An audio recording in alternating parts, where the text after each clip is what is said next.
Hello and welcome to the latest Blood Red podcast from the Liverpool Echo. I'm your host, Matt Addison, with Paul Gorst and Sean Bradbury both with me as we look back at the weekend's game with Burnley and then ahead to the return of the Champions League and the trip to Italy to play Inter Milan.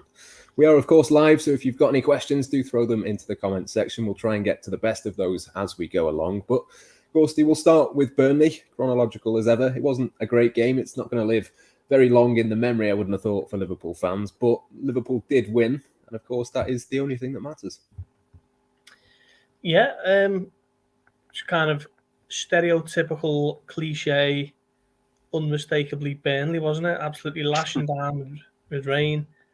Wind really affected the game. Liverpool couldn't get into the rhythm at all. And Liverpool had to come through a really tough game, didn't he? Not tough as in Burnley were putting them under all kinds of pressure. Just more the fact that Liverpool didn't really perform to anywhere near the level that we used to seeing them at. And Burnley had a little bit of a go. I mean, you can see why Burnley are struggling down the bottom end of the Premier League, because they had so much effort and endeavour and work rate and willingness to give it a go, but just lacked any real kind of cutting edge in certain moments. And it was a little bit strange watching the highlights back this morning on Match of the Day, and they were showing the supposed Burnley chances, and about 4 of them were offside, and they just kind of glossed over the fact that offside, isn't offside, and that's the kind of byproduct of the directive to raise the flags late, isn't it? It looks as though the perception is that these teams are having chances, and that where Liverpool are concerned, that'll probably happen more often than not, because Liverpool play with a high line and like to catch teams offside more so than any other. So Liverpool never really struggled. They didn't really cough up too many big chances for Burnley. Wout Weghorst had one, didn't he, with the counter-attack. Trent got back. It was going wide anyway. But, yeah, I think at the end of the day, it was a tough game. Liverpool have come through it. Clean sheet. And it's been a quietly big week for Liverpool, coming off that Leicester win and the win yesterday. Because a couple of difficult fixtures there, potential banana skins, and Liverpool drop any points now, the title is over for me. I think City had really just kind of on that cusp of disappearing over the hill. So Liverpool have got to pick up every point possible and try and stay on the coattails for as long as they can. So all in all, a quietly satisfactory week for Liverpool. Yeah, Ghosty mentions there that the high line, Sean. It's something I wanted to come to. Obviously, the late flags and all the rest of it. There was a fair bit of talk again around Liverpool giving up these opportunities. But I think it's not just the fact that a lot of these chances that Burnley had were offside, but it's also a fundamental part of the way that Liverpool play as well. I mean, I don't know what your thoughts on it are, but I mean, I just found it really bizarre, really, the kind of way that people were talking about what Liverpool do. And it clearly works. They've done it for several seasons now. Oh, absolutely. And I think you only had to listen to Klopp after the game. And more to the point, there was an absolutely brilliant little clip with Fabinho where they didn't directly refer to the offside, but they said to him, what did you make of Burnley's chances? They had a lot of chances. And the face he pulled, we've got it in a story on the Echo website. And if anyone hasn't seen it, don't even have to read the story. Just go to the website and look at his face, because, he was puzzled and baffled by this idea that Burnley had... It wasn't necessarily been implied they've been all over Liverpool, but they really came on strong and put them under pressure. And I totally agree, Matt. I think it's Liverpool are absolute masters at that. And it didn't really feel like one of those games that in recent seasons you've seen this sometimes in Liverpool. Certainly not when they won the title. That was one where you give them a lead at 1-0, 2-0, even 2-1, and you just back them to see it out. But we've all been at Anfield or in away grounds where you've seen Liverpool have a slender lead, go into the last 15, 20, and you've been concerned about it. But it just didn't even feel like a game like that whatsoever. I thought the line was doing its job. As Gorsty's referred to already, there were a couple of occasions where Alisson then went on to have to make a save, but he didn't have to make a save, did he? Because, the flag very soon went up. And I just think Liverpool, the story of the game should be how well Liverpool locked it down. They got a set-piece opening goal, and after maybe a shaky start that was a bit of a basketball game to begin with, played very well. A set-piece opening goal, as I say, that's happened quite a few times recently, and has negotiated Liverpool through what could have been a tough spell with the main fellas playing in the Africa Cup of Nations. But then from Thiago o'clock onwards, that last half hour, I don't think Burnley realistically had a sniff, and it was a very professional job from Liverpool to see the game out. Excellent game management. That the correct changes were made at the right time. So I think it was as Gorst said. It's the classic banana skin, and if you're ever going to picture a grisly and grim away day at Burnley, even the conditions obviously played their part as well to really put that picture into play. But Liverpool did it brilliantly, and let's not forget as well what's been happening. Seems to happen every week. That's probably my mind playing tricks on me a little bit there. But City went and got their win, didn't they? Did it convincingly ahead of Liverpool on the match day, the match week. And then Liverpool have responded in excellent fashion. And all of this as well, whilst having half an eye in the back of people's minds. They'd been thinking a little bit about Inter midweek, wouldn't they? And obviously I think team selection played into that, the way that they did just try and see the game out rather than necessarily going all out to push for a second. But, big game on the horizon, very big game won at the weekend, potentially in the context of the title race. And I think all of that adds up to why Klopp was so happy at the end, and he was giving it the fists to the away end, wasn't he? Which you wouldn't necessarily expect at Turf Moor, but entirely justified on this occasion. Yeah, absolutely. I mean, Sean mentions the team selection there, Gorsty. I think we spoke a little bit about Thiago giving Liverpool control, and obviously he starts on the bench, presumably with Inter Milan in mind midweek. But I just thought when he came on, the kind of level of control that Liverpool had, that 31 minutes or whatever it was that he was on the pitch for, you could really see the difference that he makes in that midfield. Yeah, definitely. And I think it was probably aided by the player who he replaced. I think Addison was particularly poor yesterday, and I don't think he's had a good few weeks, if I'm honest. I think looking back to the derby at the beginning of December, he was sensational, and then since then, a combination of things have culminated in him having a really dip in form. So, with Thiago replacing him, it was noticeable how much how much more comfortable they were in possession. Burnley weren't, getting at them anywhere near as much as they had done, or had tried to, at least in the previous hour that preceded it.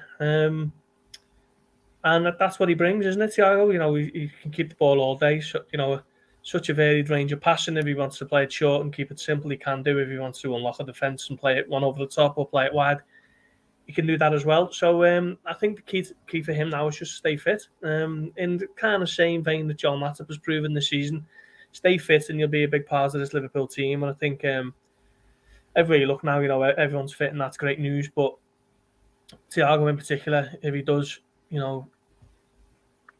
stay free of injury, then Liverpool have got a massive chance of success this season, however that looks. Whether it's a Carabao Cup final win or they're going to go all out for the Champions League, aren't they? Or maybe, just maybe, can even haul back City in this Premier League title. So, yeah, I thought he was excellent. I thought he played well against Leicester as well. So, the longer he stays fit, the better it is for Liverpool. And this game on Wednesday night, these are the types of games that made Liverpool bring him to Liverpool. So, it's just about him staying fit now because he's top quality, isn't he? Yeah, really good partnership he's got as well, Sean, with Fabinho, who was excellent as well. Obviously, the match winner for Liverpool, 5 goals in 7 games, I think it is for him in this calendar year. He was so good again yesterday, wasn't he? Ah, excellent. I mean, he's just so reliable, and like Klopp said in the interviews after the game, he's finally putting them in some attacking positions and he's getting his just reward. But I think it speaks to just how well Liverpool have done in recent weeks in general. It almost felt like defence and defensive midfield was the priority. Get those clean sheets, which in the league games without Mane and Salah they've done 3 out of 4, I think, wasn't it? Okay, Palace did get a goal, but Liverpool still got the win. But just the all-round defensive play, which obviously Fabinho is a huge part of, has been excellent. And like we said before, like the set pieces, the attacking threat from them, which obviously in a massive part comes from the guys at the back as well. And obviously Trent and Robertson are the ones often who swing the balls in. I was looking back at the opening goals, as I mentioned before, and I was just slightly veering away from Fabinho. But once again, you saw a Trent delivery, like at Leicester, and then someone does something well, like Van Dijk powerful header at Schmeichel for the Jota goal, or Mane's deft little flick this time, and Fabinho charged in on the end of it. But it's almost like in the absence of the main fellas up front, not only has Jota really excelled and raised his game, but The defence have been on point. The line has been excellent, as we mentioned, and they've looked a real threat in the box. Matip's got an assist as well, hasn't he? You can really look across the team and look at how everyone stepped up. But yeah, I think you're right. No one really embodies it more than Fabinho, he is the first name on the team sheet in midfield, isn't he? Quite clearly. And I think, as Gorst said, Thiago's been hugely impressive. The longer they stay fit and stay in tandem, the deeper Liverpool season can go on all fronts, I'd say. Henderson's a strange one because still love him as a player. Think the decision to give him the new contract was the correct one. And you want him around the squad. He's obviously a great leader. He's a versatile player. Probably is the backup number 6, isn't he? If Fabinho isn't available. But there have been times where he looks like he's maybe a touch more easily pressured. His passing's a little bit rushed and sloppy this season. And you did see that again at the weekend, albeit he had that knock, didn't he, where he kind of got booked and took a knock in the same incident. But, I mean, we'll come on to our team selections for Inter. But I think right now, in this moment, if you're picking Liverpool's, not necessarily the first choice front three, but if you're looking at a player to keep the ball, let's say, and deal with what the San Siro will throw at Liverpool, I'm not sure Henderson gets in that team in midweek as much as he's a big game player and he's proven himself time and time again for Liverpool. So yeah, I think there's a lot for Klopp to think about in midfield, but whether Fabinho starts if he's fit is a very, very easy decision. Yeah, absolutely. Plenty of options in all areas. I'm sure we'll come to those a little bit later. There was just a couple more players I wanted to touch on from Burnley. Sadio Mane, of course, back. Gorsty from the AFCON. His first game back, his first start as well, thrown in straight away from the beginning. What did you sort of make of him? I know there was a little bit of chat around him not being particularly good, but I thought he was okay. Nothing special, but maybe not quite as electric as he has been at certain times. Yeah, I think it'd be a bit harsh to be overly critical of him. He's obviously played a lot of football with Senegal at the AFCON, a successful AFCON. He spent most of the week celebrating in his homeland, and if he hasn't been celebrating, he's probably in bed, as Jurgen Klopp's been saying. So I wouldn't be too critical of him. I think Klopp said himself, didn't he? He wasn't expected to start. It was only because Jota complained of a dead leg that he thought that Mane would have to be thrown in. So thought he'd done okay. There's a couple of incidents in the first half and he kind of got in behind Burnley, put in a good cross that Ben Mee cut out well. So yeah, I mean, he will have better days, no doubt. But it's just great to have him back, isn't it? Iman Salah just gives a massive lift to the rest of the squad. And looking at it now, there's so many combinations for Klopp to choose from in terms of his front three for the rest of the season, and obviously immediately at Inter on Wednesday. You're thinking, does he go Diaz or Mane? Does he go Jota on the left and play Firmino down the middle? Obviously, Salah's always going to be nailed on if he's fit, but generally at the moment, I don't remember too many times when Liverpool can make as many different kind of chops and changes to the front three, and it still look like it's a top class forward line. So yeah, it's going to be exciting watching it all unfold this week and for the next 3 months. Yeah, Luis Diaz was another one I was going to pick out, Sean. I know Jurgen Klopp mentioned at the end that it maybe wasn't the best suitable game to throw him into, given it's kind of the Burnley thing, the conditions of it and all the rest of it. But was that a sign, do you think, of Liverpool just easing him into life in the Premier League, or was it more a case of Burnley just being a bit of an exception?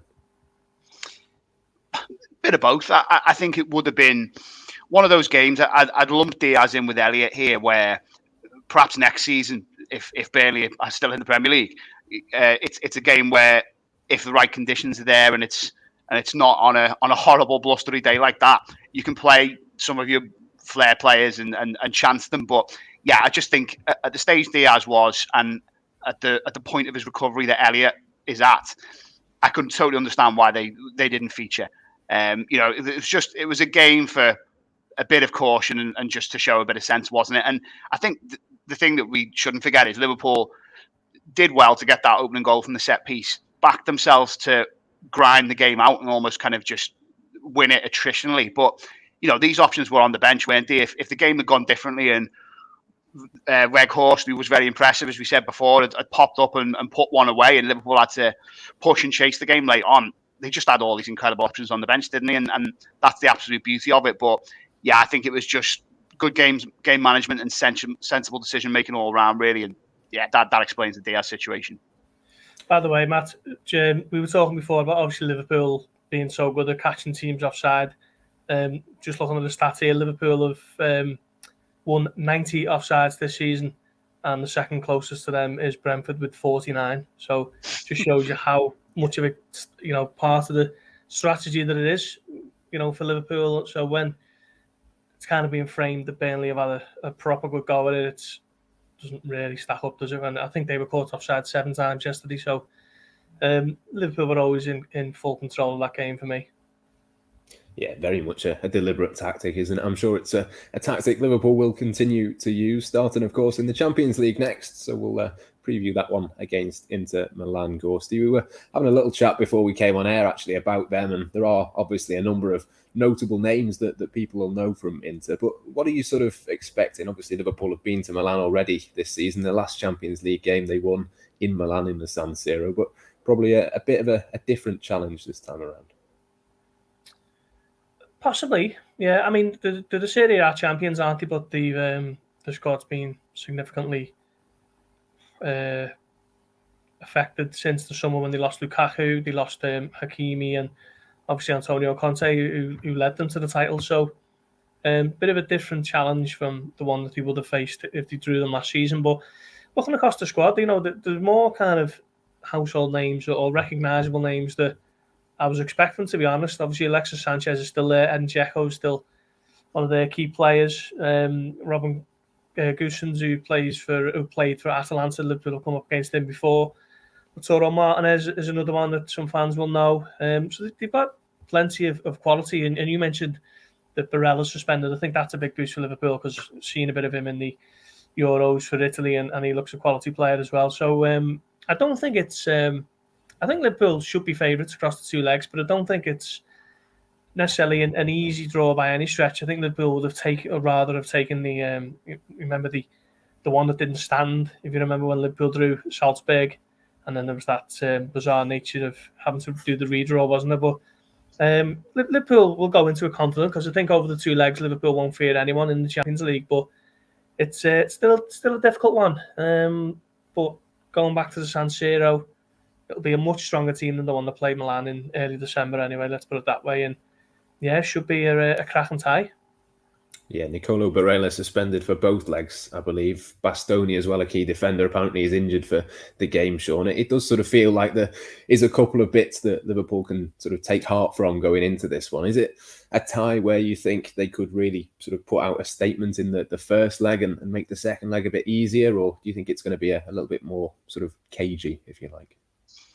I think so. I think that'll certainly be the intention to do the former. And it's difficult, isn't it? Because, how does league form translate into Champions League form? Like we've already said, I think Liverpool were considering midweek in virtually everything they did against Burnley, albeit it was still a very professional job. But Inter don't come into this one in the absolute best form, given how the standards they've set so far this season, which are very, very high. They did pretty well in Europe to get through and did enough of a job, but they've been excellent in the league. In Italy, I think they've only lost a couple and might be the top scorers, and they don't concede many. But drew with Napoli at the weekend, lost to AC as well. Not fairly recently, this month. So compare that to Liverpool, who what the talk will be in that dressing room is how well they've done without some of their main players who've now just come back. You've got Diaz to throw into the mix. I just think that there's a lot more to be confident about coming into this game if you're in that away dressing room going into Wednesday, I would say. And you always feel like you've got to win the game if you're at home in the first leg. That'll be playing on into his mind. I think that Liverpool have got a lot to take stock in ahead of Wednesday. It's interesting. We published a story this morning with some comments from Benitez, I think he's doing the rounds a little bit in some of the foreign media as he perhaps looks to move on. And he was giving his take on it. And he said, whoever has control of the ball will prevail across these two ties, pointed to 3-5-2, which Inter usually play pretty rigidly or with a very slightly tweaked variant of that, with a 1-1 up front. And yeah, he was saying, that can cause Liverpool and other teams some problems if you're not used to facing it. But I often feel if a team goes 3-5-2 and really commits to pushing players on, okay, a 5 can swamp Liverpool's midfield 3 if they're not switched on, but that doesn't happen very often. And a 3 at the back, so often against Liverpool, you're going to come up against 3 elite attackers, aren't you? And they might be aided and abetted by Trent and Robertson if they're getting further forward as well. So, don't know. Maybe I'd love to see the stats on this. Maybe I'm wrong, but I always fancy Liverpool against the 3-5-2. So, yeah, I think that'll be interesting. But, yeah, Rafa thinks it'll be a toss, but I think Liverpool wouldn't quite say comfortably, but I don't think they'll lose on Wednesday, and I think they'll win at Anfield. Yeah, certainly big favourites. It's interesting with the sort of 3 at the back thing. It reminded me actually of the Roma game, which was another one where against Italian opposition, Liverpool kind of blow them away. It does kind of feel like, Gorsty, when Liverpool play these Italian teams, they're not quite used to sort of facing the kind of intensity that Liverpool have got. And if you can make it an intense game, you can make it one in the midfield. Probably Liverpool come out on top in that. I think so. Certainly Liverpool of a few years back would have absolutely flown out the traps, wouldn't they, and looked to have, flicked that switch where they, like the Roma semi-final in 2018, was it? But I think Liverpool have got a few more strings to the bow these days. I think they can be a bit more pragmatic and a bit more willing to soak up pressure if they need to. I don't think Liverpool could have done that as well a few years ago, but they've still got that little kind of bit of electricity about them when they have to, certainly at Anfield. So I think they'd be happy to take a draw, to be honest. Certainly a score draw, and then get back to Anfield and look to put the tie to bed there. But it'll be an interesting one moment because, it's Liverpool haven't played Inter Milan for, 14 years now. So, 2 completely different squads. And I'm looking at the Champions League lineups and I'm thinking, with the exception of City and Bayern Munich, there's no one who you'd be worried about Liverpool playing over the 2 legs. So I think it's not a gimme by any stretch, but it's an interesting couple of ties, and I think Liverpool have enough about them to see off into whether that's I don't think they're going to put the tie to bed in the first leg per se, but I think if they come away from the San Siro with a score draw or anything more than that, then I think they will fancy themselves to get into the quarterfinals. Yeah, I'm sure you sort of fancy them to get a goal or 2 in every game, don't you? And I think in the Champions League, obviously the away goals coming into it and all the rest of it, that's a big advantage, Sean. I mean, is that the important thing, do you think, to sort of not necessarily keep Inter at bay, but just kind of go all out, get a couple of away goals and make sure that Liverpool have got that in the bag compared to the second leg?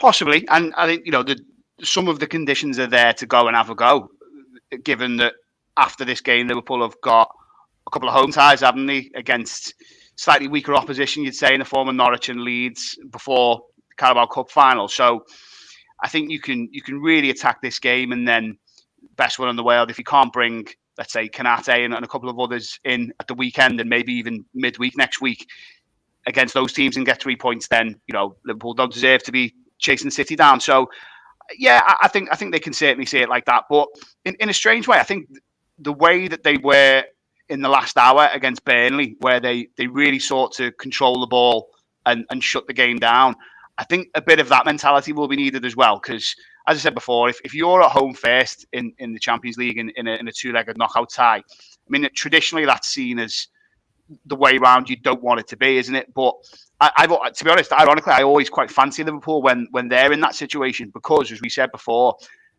even pre-Klopp, the Klopp could bring its own intensity, couldn't it? No matter what manager was at the helm and how the team normally played. But I think Liverpool, we've seen this a lot of times in recent years, have the ability to go, all right, then it's on us in this first leg, we'll try and blow you away. But Inter would be quite unwise to try and do that against Liverpool. I think they look defensively well set.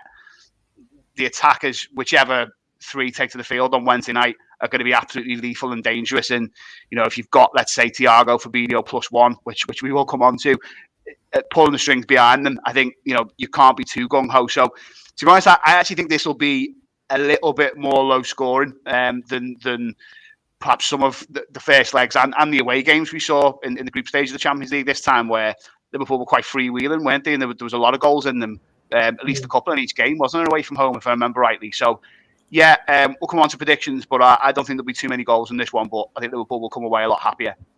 One thing I would say is you look back at Liverpool in the Champions League in recent years, and not so much making an excuse for them, but there were certain caveats to why they lost to Atletico Madrid and why they lost to Real Madrid, in terms of you had no senior centre-backs against Real Madrid, did they? The Atletico Madrid game was such a strange kind of on the cusp of the COVID kind of world shutdown, wasn't it?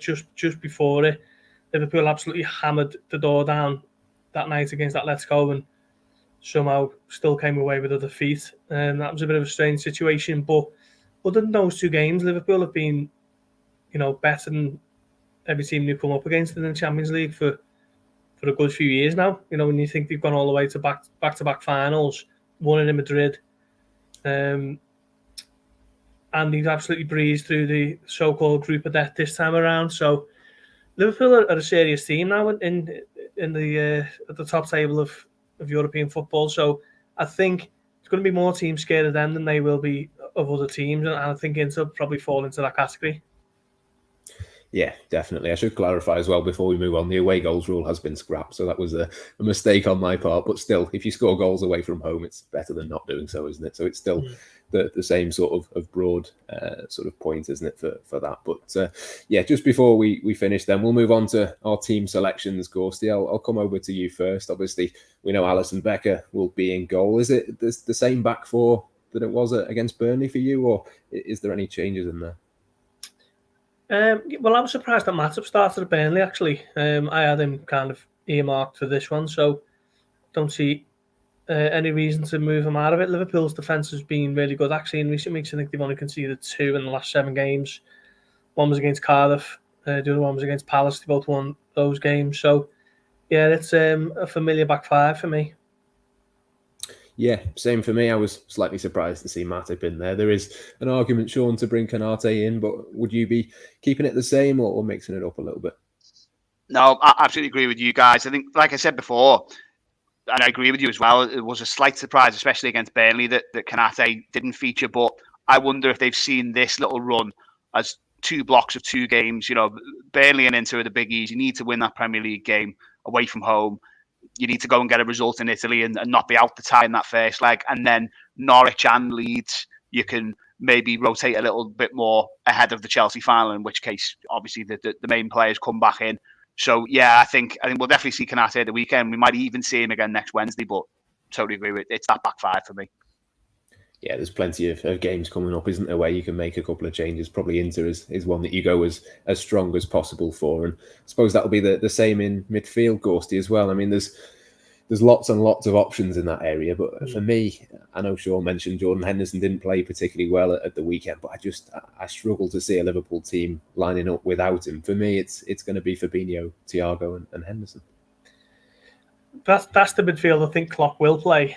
I just wonder whether might be a little chance for Naby Keita alongside Thiago and Fabinho. I think Keita might have a little bee in his bonnet to make it a bit of a mark, because last season in this round of the Champions League he got taken off before half time and that defeat to Real Madrid, and that was his last start of the season. It wasn't, because Liverpool beat Salzburg, didn't he, first?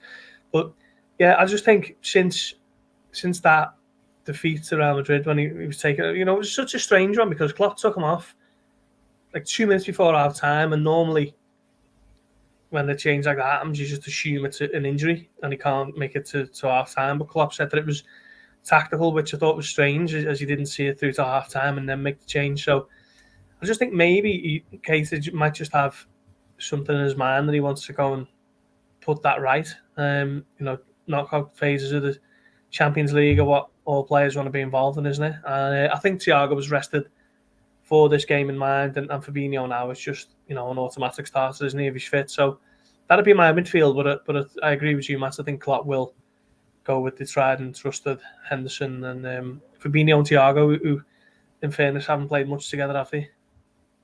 Yeah, it was the first time, wasn't it, on Sunday that Thiago, Fabinho and Keita have played together. What did you make of that, Sean? Is that the combination that you'd be going for Inter as well?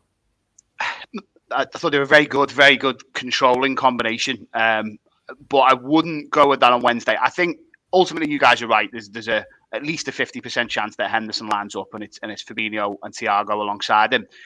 I just wonder though, and those words from Benitez about whoever controls the ball will prevail in the tie over the two legs, they're ringing in my ears a little bit. And the fact that Keita virtually played the entire game, didn't he, at the weekend? I think Milner came on for him in injury time, wasn't it? So that's a long stint for Keita. And as much as he is in good form, as you guys have mentioned, you can certainly make the case for him.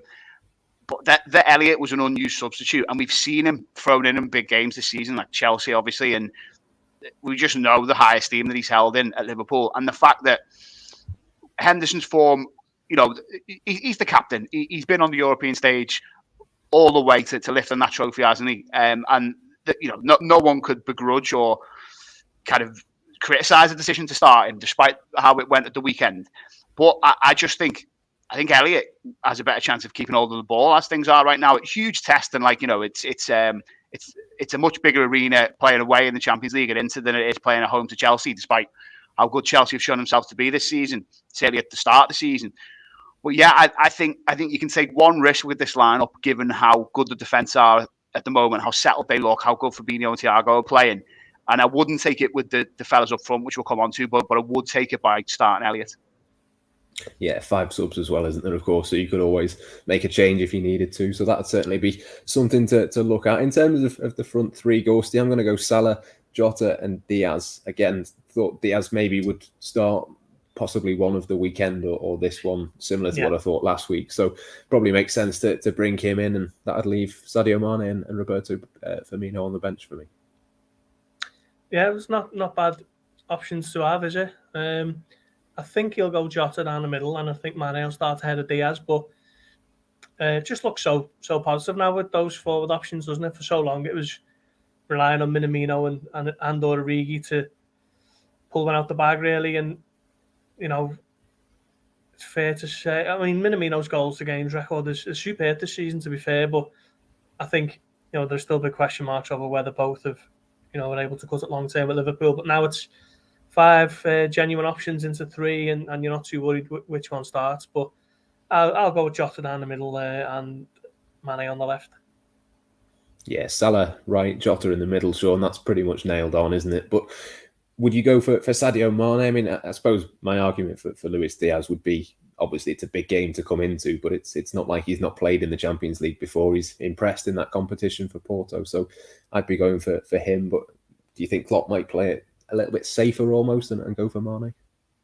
Yeah, I think so. I think it's looking back to that Atalanta game, isn't it, where those three, Mane, Jota and Salah, absolutely put them to the sword, looked electric, were swapping around positions and just almost looked like the future of Liverpool. Obviously, that was in the pre-Diaz days, and he's going to have a huge say, isn't he, over the next few seasons. But again, I'm looking at those games, Norwich and Leeds, 2 teams who are in pretty dire straits and flaky at best, and probably will have to come to Anfield and have a little bit of a go. And I just think at least one of those games Diaz starts and hopefully he can get his first Liverpool goal in. So yeah, it's I was going to say tried and trusted, but that would probably be Firmino, isn't it? But yeah, it's Jota, Salah, Mane for me. Yeah, Jota very much trusted these days as well, isn't he? I think he falls into that same category. Just before we finish then and before we leave you, we will make our score predictions. I'm going to go 2-0 to Liverpool. I think I really do fancy them to go and make a bit of a statement in this one. Gorsty, you said before you'd take a score draw. Do you reckon that's what it's going to be? Yeah, I like your optimism, Matt. I just think, I mean, I don't know. I haven't seen anything of Inter Milan, if I'm honest, but I know that they're pushing hard to retain that Serie A title. Liverpool made short work of Serie A leaders, didn't they, over the 2 games, Milan. So if that's a similar kind of comparison, yeah, I think Liverpool will be happy to. I mean, obviously the away goals you mentioned, they're kind of ruled out and whatever else, but I think Liverpool can get a draw. They'd be absolutely they'd more than take that and fancy the chances back at Anfield. Yeah, Inter very much probably going into it thinking they probably have to win at home. They won't fancy having to come to Anfield to get a result, Sean. But how do you reckon it might play out? I don't know if this is because I've mentioned Benitez what seems like about 30 times so far on this pod, but I've got 1-0 away win. Someone's swiveling on the edge of the box in the second half and I'm banging it in my head. So, yeah, I'm going to go with that. Fabio Aurelio assist. Yeah. Yeah, plenty of options. Unfortunately, Fabio isn't one of them, but be interesting to see who Liverpool go for and how they get on, of course. Plenty more build-up and reaction to come in all of the usual places. But from myself, Matt Addison, from Sean Bradbury, and from Paul Gorst, that's all we've got time for now. It's goodbye.